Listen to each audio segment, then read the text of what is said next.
Hello everyone. Good morning.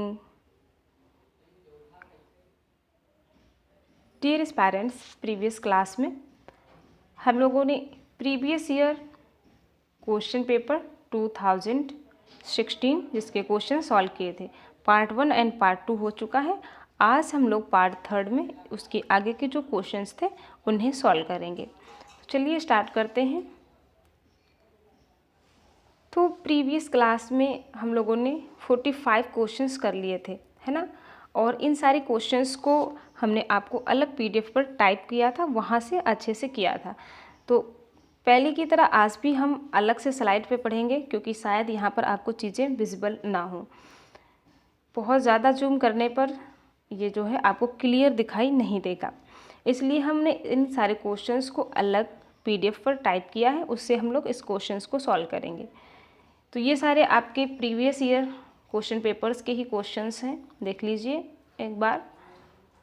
और इन्हीं questions को आज हम लोग सॉल्व करने वाले हैं। आपका 2016 का क्वेश्चन पेपर कंप्लीट होने के बाद हम लोग 2019 का क्वेश्चन पेपर सॉल्व करेंगे। चलिए देखिए 46 क्वेश्चन क्या है। Muscle disease characterized by fluctuating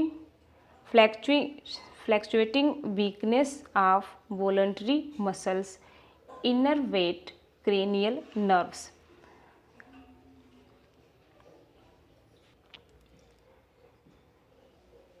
cranial nerve के इनरवेट हो जाने से जो हमारी इनवॉलेंट्री मसल्स हैं, यानी कि जो स्केलेटल मसल्स हैं, उनका रिलैक्स होना या कॉन्ट्रैक्ट होना क्या है, डिस्टर्ब हो गया है ना। जो मसल हमारी फ्लक्चुएट कर रही है उनमें वीकनेस आ गई है, मसल रिलैक्स और कॉन्ट्रैक्ट नहीं हो पा रही हैं। तो ये ऐसी कंडीशन हमें किस में देखने को मिली थी, पोलियोमेलाइटिस में, गुलियन बेरे सिंड्रोम में, मल्टीपल स्क्लेरोसिस में, या फिर मैस्थेनिया ग्रेविस में। तो हमने बताया था ऐसी कंडीशन में जब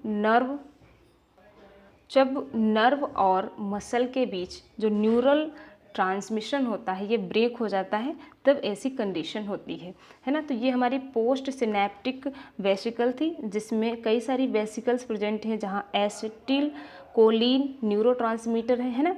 और ये न्यूरोट्रांसमीटर यहाँ रिलीज होता है, और जो हमारी मसल के ये प्रोटीनिशियस रिसेप्टर्स होते हैं इनसे बाइंड करता है ना। और नर्व क्या इम्पल्स लेकर आया है उसके बेसिस पे हमारी मसल कॉन्ट्रैक्ट या रिलैक्स होती है। लेकिन जब ये ट्रांसमिशन ब्रेक हो जाता है, यहाँ पर न्यूरल ट्रांसमिशन नहीं हो पाता है, तो यहाँ पर क्या होता है, मसल्स हमारे कॉन्ट्रैक्ट या रिलैक्स नहीं हो पाती। इसी कंडीशन को हम मैस्थेनिया ग्रेविस कहते हैं। ठीक है, इसी कंडीशन को हम मैस्थेनिया ग्रेविस कहते हैं। और एक जो मैस्थेनिया ग्रेविस है ये एक ऑटो इम्यून डिसऑर्डर है। ठीक है, ये एक ऑटो इम्यून डिसऑर्डर है। तो आपसे कभी कभी पूछा जाता है कि मैस्थेनिया ग्रेविस में कौन से न्यूरोट्रांसमीटर का ट्रांसमिशन नहीं हो पाता है, तो आप याद रखना एसिटिलीन कोलिन का। क्लियर, ये सबसे मोस्ट कॉमन न्यूरोट्रांसमीटर होता है जो मोस्ट ऑफ इम्पल्स कंडक्शन में हेल्प करता है। नेक्स्ट देखिएगा, सो यहाँ पर आपका करेक्ट आंसर क्या है, ऑप्शन नंबर डी। चलिए नेक्स्ट क्वेश्चन देखेंगे 47। Will giving aminophylline intravenous infusion the common side effect a nurse can observe is. तो जो आपकी एमिनोफिलिन ड्रग है ना, जिसको हम इंट्रावेनस देते हैं, तो इसके हमको कई तरीके के साइड इफ़ेक्ट्स भी देखने को मिल सकते हैं, जैसे नौजिया है ना, पेशेंट को इससे नौजिया हो सकती है, नौजिया देखने को मिल सकती है, वॉमिटिंग और हेडेक हो सकता है, और इसके साथ साथ इंक्रीज़ इन यूरिन वॉल्यूम है ना, यूरिन का वॉल्यूम इंक्रीज़ हो जाता है, यानी कि जो हमारे नेफ्रॉन्स हैं ये जो है वाटर का रीएब्जॉर्प्शन नहीं कर पाते हैं। इससे क्या होता है, हमारा जो ब्लड है उसका वॉल्यूम इंक्रीज़ हो जाता है, और ब्लड का वॉल्यूम इंक्रीज़ होता है तो यूरिन में भी वाटर ज़्यादा जाने लगता है ना, जिससे हमारी यूरिन का वॉल्यूम इंक्रीज़ हो जाता है। तो ये सारे सिम्टम्स हमें देखने को मिलते हैं एमिनोफिलिन के दौरान। आप बताएंगे यहाँ पर आपका करेक्ट आंसर क्या होगा। यूरिनरी फ्रिक्वेंसी, इंक्रीज लेथार्जी, क्या एनर्जी बहुत ज़्यादा, जो लेथार्जी की कंडीशन क्या होता है कि एनर्जी डिफिशियंसी हो जाना, है ना, बॉडी में बिल्कुल एनर्जी नहीं बचना, तो क्या ऐसा हो जाता है। या फिर रेस्पिरेटरी एसिडोसिस हो जाती है, यानी कि जो हमारा ब्लड है उसमें पीएच बढ़ जाता है। या फिर इंक्रीज इन ब्रोंकियल सिक्रीशन, या फिर म्यूकस का ज़्यादा सिक्रीशन होने लगता है। बताइए यहाँ पर आपका करेक्ट आंसर क्या हो जाएगा। That is option number A, urinary frequency, है ना, क्योंकि यहाँ पर यूरिन का वॉल्यूम इंक्रीज हो जाता है। चलिए नेक्स्ट क्वेश्चन देखेंगे। नेक्स्ट देखेंगे, the inner force which directs a person to a certain action or behaviour is, है ना, तो क्या होगा, एटीट्यूड, एप्टीट्यूड, कैरेक्टर या फिर मोटिव। तो किसी भी पर्सन के अंदर जो इसका इनर फोर्स है ना, जो अंदर का आत्मबल है, वो किसी भी पर्सन्स को क्या करता है, मोटिव करता है ना, उसको मोटिवेट करता है। सो यहाँ पर करेक्ट आंसर हो जाएगा ऑप्शन नंबर डी, मोटिव, जो कि पर्सन को एक निश्चित एक्शन लेने के लिए या एक आप कह सकते हैं से सर्टेन बिहेवियर के लिए रिस्पॉन्सिबल होता है, उसको डायरेक्ट करता है, उसके लिए गाइड करता है ना। So correct answer option number D. चलिए नेक्स्ट देखते हैं। नेक्स्ट देखेंगे, how many hours an ovum remains viable after ovulation. Ovulation के बाद जो ओवम रिलीज होता है ना, जिसे हम सेकेंडरी oocyte भी कह देते हैं, है ना, तो ये ओवम ओव्यूलेशन के बाद कितने समय तक वाइवल रहता है फर्टिलाइजेशन के लिए। 10 to 12 hours, 48 to 72 hours, 24 to 36 hours, या फिर 18 आवर्स। सो यहाँ पर आपका करेक्ट आंसर हो जाएगा option number A, 10 to 12 hours. वैसे जनरली 12 to 24 आवर्स वो वाइवल रहता है, और 48 to 72 आवर्स स्पर्म वाइवल रहता है आफ्टर इजैकुलेशन, है ना, आफ्टर इजैकुलेशन। सो यहाँ पर मोस्ट अप्रोप्रिएट आंसर क्या हो जाएगा, ऑप्शन नंबर ए। नेक्स्ट देखेंगे, the volume of air that can be made to pass into and out of the lungs by the most forcible inspiration and expiration is, है ना, आपने जो air volume को intake किया है ना, और आपने काफ़ी फोर्सफुली इनटेक किया है ना, उसके बाद आपने काफ़ी फोर्सफुली उसको आउट भी किया, उसके बाद भी जो हमारे लंग्स में एयर का वॉल्यूम बचा रहता है उसे हम क्या कहते हैं, vital capacity, inspiratory reserve volume, tidal volume, या फिर एक्सपायरेशन। तो अब इसे क्या कहते हैं, वाइटल कैपेसिटी कहते हैं, ठीक है, क्या कहते हैं, वाइटल कैपेसिटी कहते हैं। और किसी भी हेल्दी पर्सन्स में वाइटल कैपेसिटी कितनी हो सकती है, 4800 ml, ठीक है, 4800 ml। ये एज के अकॉर्डिंग वेरी भी कर सकती है वैल्यू। सो यहाँ पर आपका करेक्ट आंसर क्या हो जाएगा, option number A, vital capacity.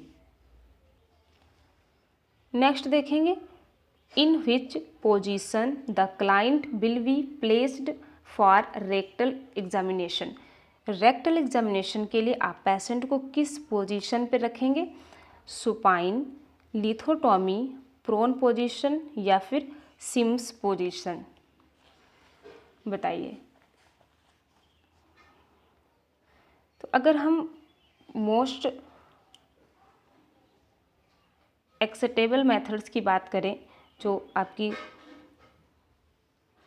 Most popularly position से, वो क्या है, that is knee chest position, है ना, नी चेस्ट पोजीशन, या इसी को हम प्रोन पोजीशन कह देते हैं। क्लियर। उसके अलावा सिम्स पोजीशन पे भी हम रेक्टल एग्जामिनेशन कर सकते हैं। तो यहाँ पर आपका करेक्ट आंसर क्या हो जाएगा, that is option number C, prone position. इसके अलावा आपका ऑप्शन नंबर डी भी करेक्ट है, क्योंकि हम जो पेशेंट को इस पोजीशन पे भी रेक्टल एग्जामिनेशन कर सकते हैं। नेक्स्ट क्वेश्चन देखेंगे। अगला क्वेश्चन क्या है, the most accurate indication of true labour. True labour के लिए मोस्ट एक्यूरेट इंडिकेशंस क्या होते हैं या साइन क्या है, rupture of membrane, vaginal bleeding, progressive cervical dilation या फिर डायाफ्रोसिस। बताइए यहाँ पर करेक्ट आंसर क्या होगा। आप सभी लोग आंसर करने की जरूर कोशिश करेंगे। अगर हम ट्रू लेबर की बात करें तो labour means labour is the process through which fetus and placenta, है ना, fetus and placenta delivered from uterus via vagina. तो इसी प्रोसेस को हम क्या कहेंगे, लेबर कहते हैं। ट्रू लेबर्स के लिए हमें 3 साइंस देखने को मिलते हैं, है ना, या हम कह सकते हैं 3 इंडिकेशंस देखने को मिलते हैं।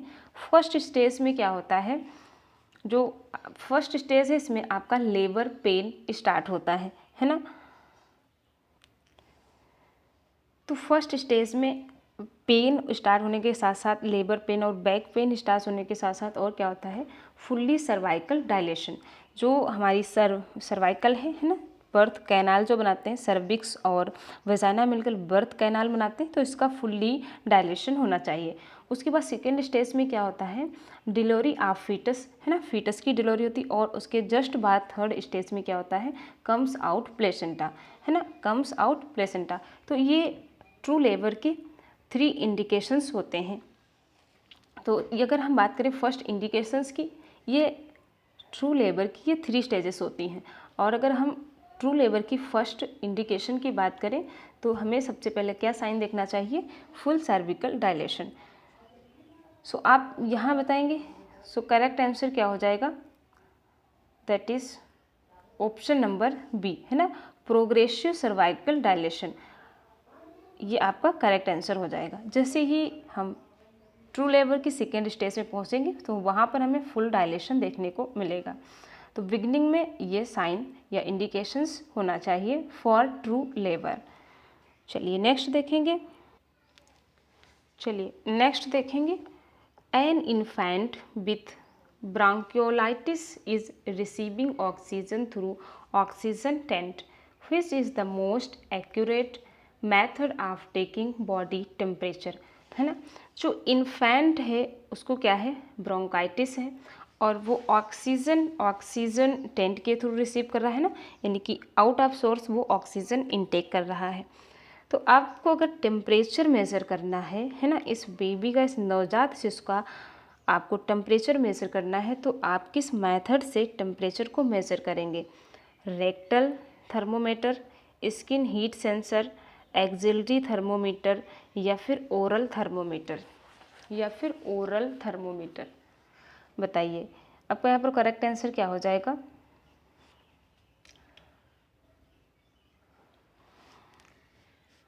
सो करेक्ट आंसर ऑप्शन नंबर ए, रेक्टल थर्मोमीटर। चलिए नेक्स्ट देखेंगे। Nausea and vomiting during first trimester of pregnancy is an adaptation to the increased level of pregnancy के फर्स्ट ट्राइमेस्टर में, है ना, वुमेन को क्या हो रहा है, नोजिया और वोमिटिंग हो रही है। तो आप बताएंगे यहाँ पर कौन सा हार्मोन्स का लेवल इंक्रीज हुआ है, ल्यूटिनाइजिंग हार्मोन LH, या फिर प्रोजेस्टेरॉन हार्मोन, या फिर एस्ट्रोजन हार्मोन, या फिर कोरियोनिक गोनेडोट्रोपिन हार्मोन HCG, है ना, ह्यूमन कोरियोनिक गोनेडोट्रोपिन। तो प्रेगनेंसी के दौरान फर्स्ट ट्राइमेस्टर में estrogen and human chorionic gonadotropic hormone release होते हैं जो कि प्रेगनेंसी को सपोर्ट करते हैं, है ना। सो यहाँ पर आपका करेक्ट आंसर क्या हो जाएगा, option number D, chorionic gonadotropin hormone. अगर हम बात करें LH की, तो LH and along with follicular stimulating hormone FSH ये दोनों ही हार्मोन मिलकर क्या कराते हैं, स्टिमुलेट्स ओव्यूलेशन, है ना, ये ओव्यूलेशन कराते हैं। क्लियर।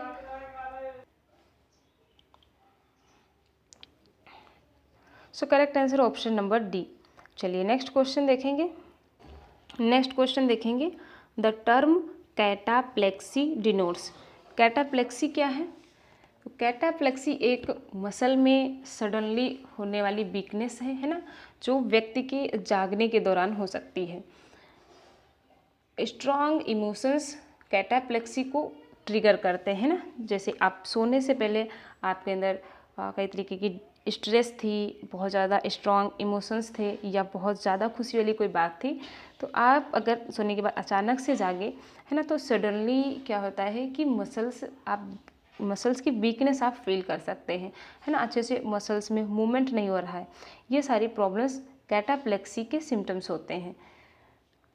सो यहाँ पर आप बताएंगे आपका करेक्ट आंसर क्या होगा। Immobile position that is constantly maintained, rigidity associated with catatonic state, या फिर temporary loss of muscle tone, या फिर कैटाटोनिक सिम्टम्स विथ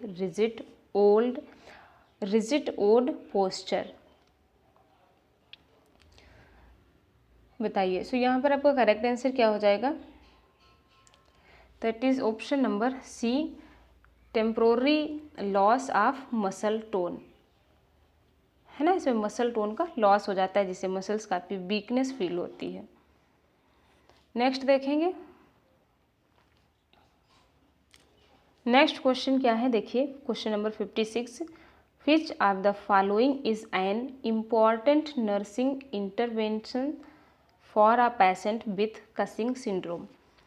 किसी पेशेंट है ना जिससे क्या है, कसिंग सिंड्रोम है, तो आप क्या करेंगे, left middle cerebral artery absorb for hypotension, protect from infection, या फिर रिस्ट्रिक्ट कार्बोहाइड्रेट इंटेक, या फिर रिस्ट्रिक्ट कार्बोहाइड्रेट इंटेक।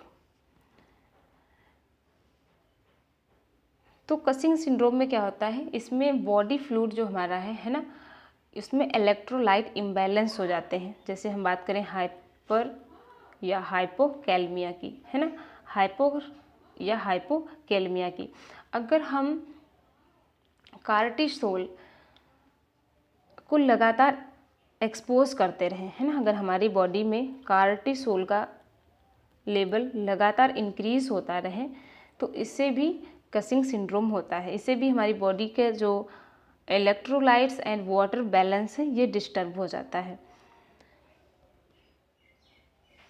सो अगर आपने ऐसे पेशेंट्स को देखा जो कसिंग सिंड्रोम से पीड़ित है, तो आप क्या करेंगे, सबसे पहले प्रोटेक्ट फ्रॉम इन्फेक्शन, है ना, उसको किसी भी तरीके के इन्फेक्शंस होने से उसे प्रोटेक्ट करेंगे। नेक्स्ट देखिए, involvement of which of the following structures will lead to right-sided hemiplegia and aphasia? Left middle cerebral artery, vertebral artery, brain stems, या फिर राइट मिडिल सेरिब्रल आर्टरी। बताइए यहाँ पर आपका करेक्ट आंसर क्या हो जाएगा। सो करेक्ट आंसर ऑप्शन नंबर ए, left middle cerebral artery.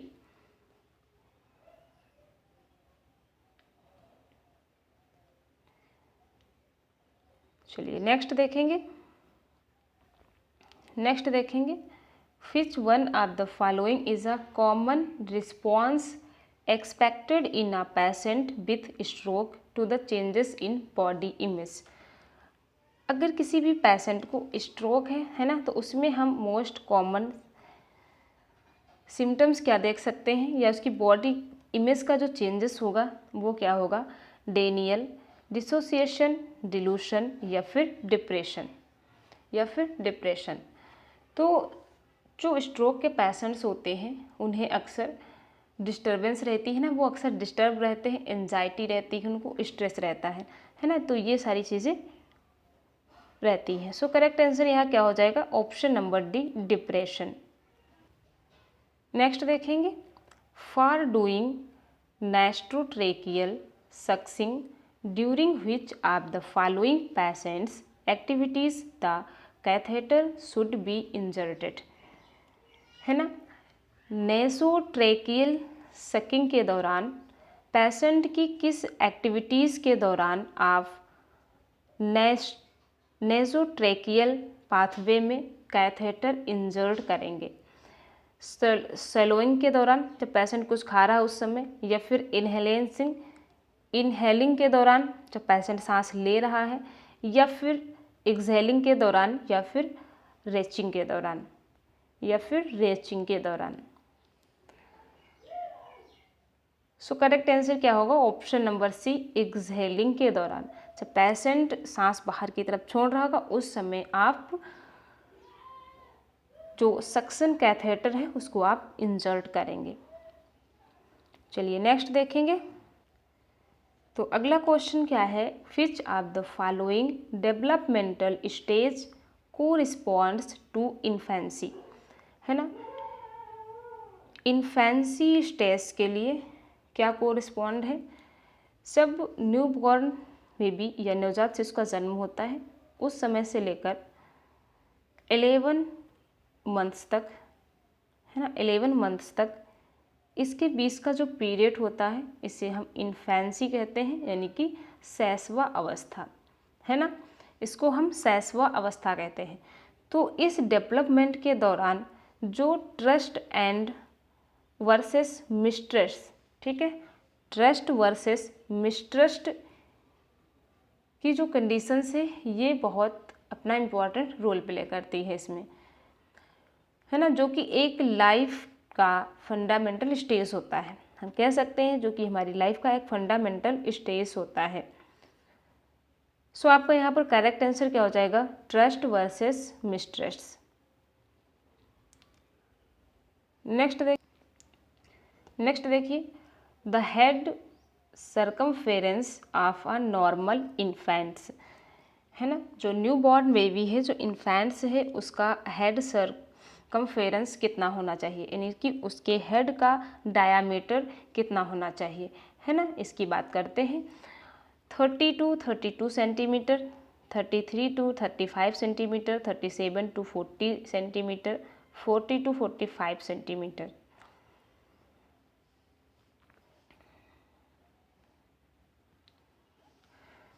तो अगर हम एट बर्थ की बात करें, एट बर्थ, है ना, तो उस समय हेड का सर्कमफेरेंस अप्रॉक्सीमेटली 13.5 इंच, या हम इसे कह सकते हैं 30.5 सेंटीमीटर होता है, ठीक है, 30.5 सेंटीमीटर।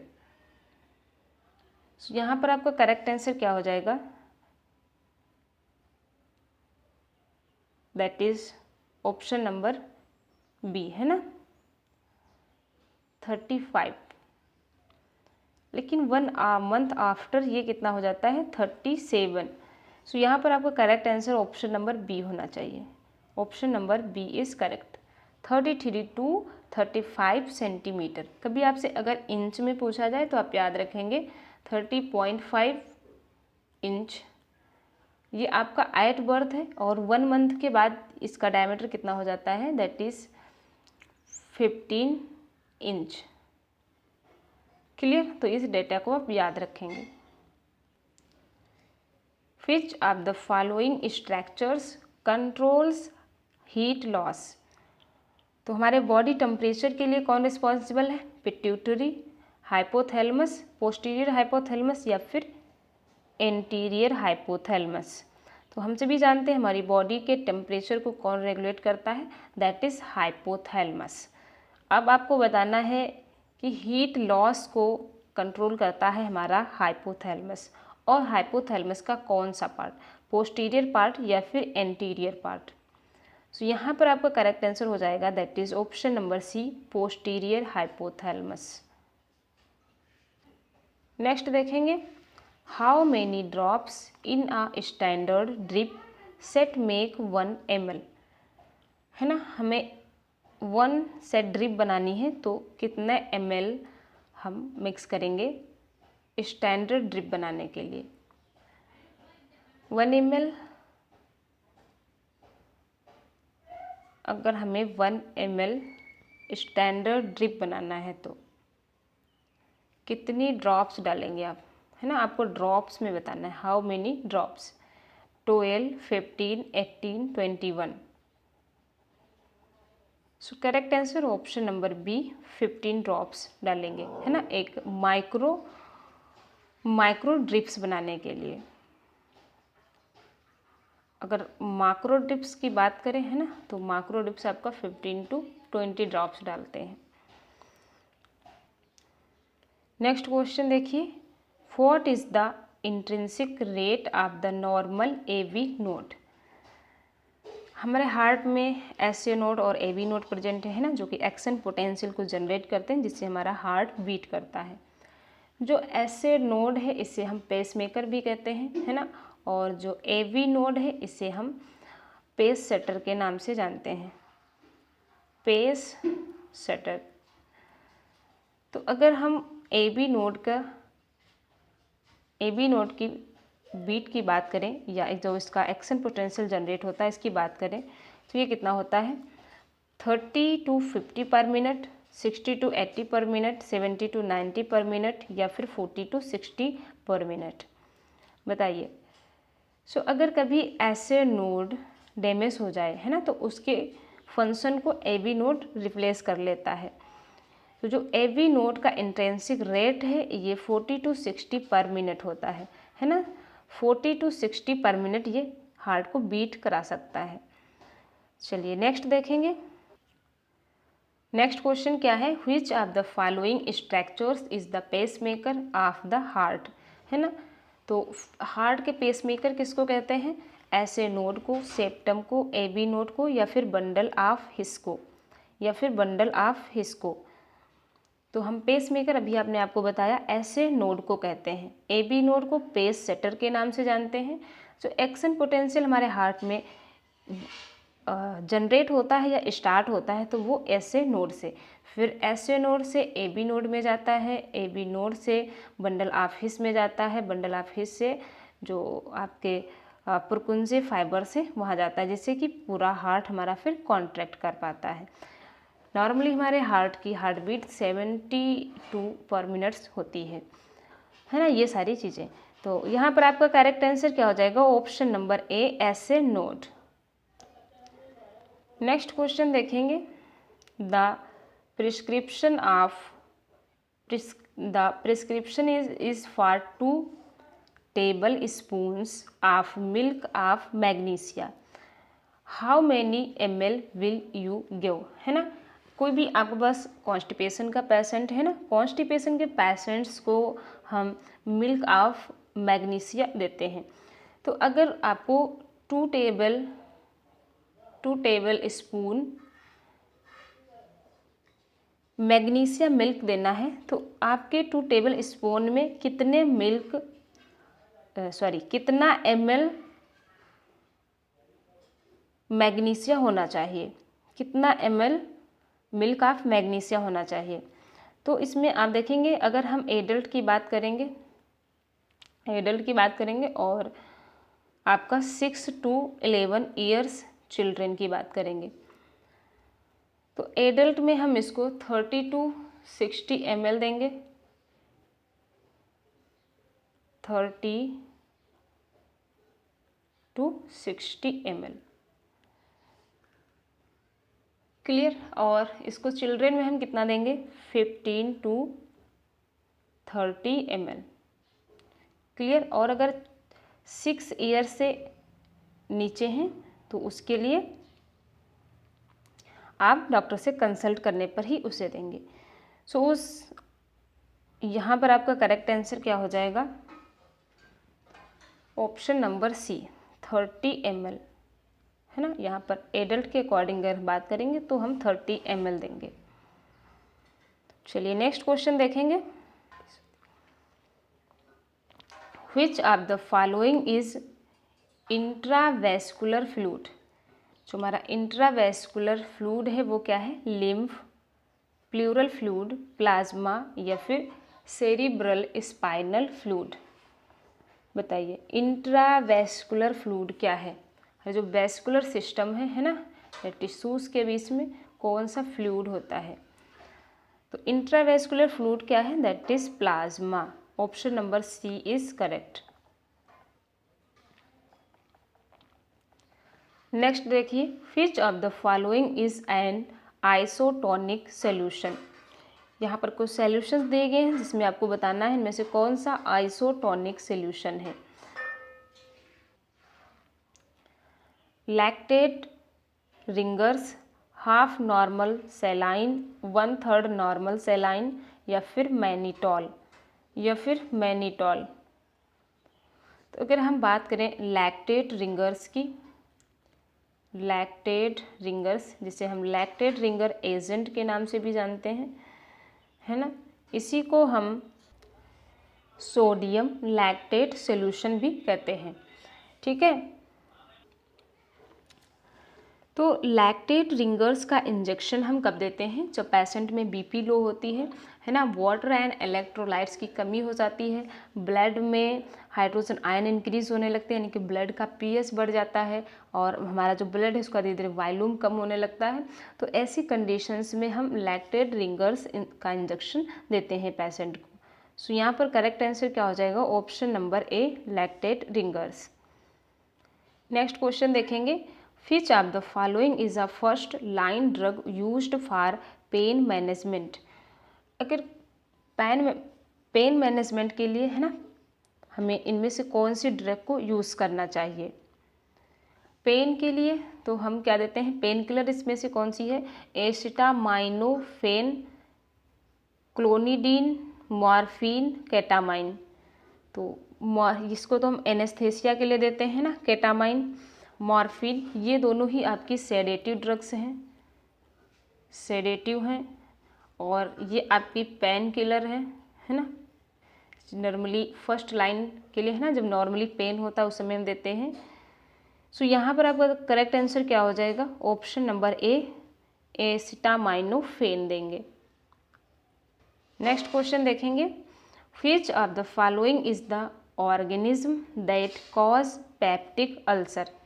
इनमें से कौन सा माइक्रो ऑर्गेनिज्म पेप्टिक अल्सर को कॉज करता है? स्टाइफिलोकोकस, कॉर्नीबैक्टीरियम, हॉलीबैक्टर, हेलीबैक्टर पाइलोरी या फिर स्ट्रेप्टोकोकस?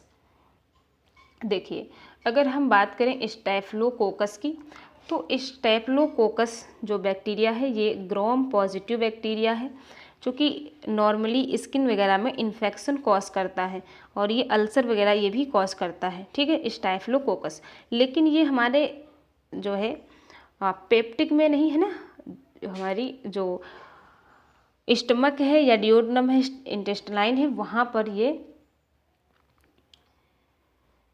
पर ये अल्सर कॉज नहीं करता है, ये हमारी स्किन वगैरह में अल्सर को कॉज करता है। जो स्टेफिलोकोकस बैक्टीरिया है ये हमें बंचेस ऑफ ग्रेप्स लाइक देखने को मिलता है ना। ये एक स्फेरिकल बैक्टीरिया होता है और ये ग्रुप में प्रेजेंट होते हैं। ये कैसे होते हैं? बंचेस ऑफ ग्रेप्स, अंगूर के गुच्छे के तरीके से दिखाई देता है। ठीक है, तो ये हमारा क्या है? स्किन डिजीज़ के लिए रिस्पॉन्सिबल है, स्किन इन्फेक्शन करता है और स्किन में फोड़ा फुंसी बनाता है। इसके बाद बात करें हम कॉर्नी बैक्टीरियम की, तो कॉर्नी बैक्टीरियम डिप्थेरी जो कि ग्राम निगेटिव बैक्टीरिया है और ये डिप्थीरिया को कॉज करता है ना, ये डिप्थीरिया डिजीज़ को कॉज करता है, जिसमें ये नेजोफेरिंग्स रीजन को इन्फेक्ट करता है। उसके बाद देखेंगे जो हेलिकोबैक्टर पाइलोरी है, इसको कंपाइलोबैक्टर पाइलोरी भी कहते हैं, कंपाइलोबैक्टर पाइलोरी के नाम से भी जानते हैं। ये बैक्टीरिया ग्राम निगेटिव बैक्टीरिया है। कैसा है? ग्राम निगेटिव बैक्टीरिया, और ये हमारे स्टमक एंड स्मॉल इंटेस्टाइन को इफ़ेक्ट करता है। सपोज करिए ये हमारी ईसोफेगस है है ना, और ये हमारा स्टमक है और ये डिओडेनम है। तो इसका इन्फेक्शन पेप्टिक रीजन और डिओडेनम में होता है। तो यहाँ पर अगर इसका इन्फेक्शन है तो हम इसे पेप्टिक अल्सर कह देते हैं या गैस्ट्रिक अल्सर कह देते हैं, इसी को है पेप्टिक अल्सर या और इसी को क्या कहते हैं, गैस्ट्रिक अल्सर। ठीक है, और यहाँ पर अगर इन्फेक्शन हो जाता है इसका, ये यहाँ पर अगर अल्सर कॉज करता है डिओडेनम में, तो इसे हम डिओडेनम अल्सर के नाम से जानते हैं। राइट, तो ये यहाँ के टिश्यूज़ को डिफेक्ट करने लगता है ना। सो यहाँ पर आपका करेक्ट आंसर क्या हो गया, that is option number C, Helicobacter pylori. Streptococcus bacteria की बात करें तो स्ट्रेप्टोकोकस निमोनी, जो कि निमोनिया कॉज करता है। क्लियर। सो डियर एस्पायरेंट्स, आज के क्लास के ये मोस्ट इंपॉर्टेंट 70 क्वेश्चंस थे जिन्हें हम लोगों ने सॉल्व किया। नेक्स्ट क्लास में जो रेस्ट ऑफ क्वेश्चंस हैं उन्हें हम लोग सॉल्व करेंगे।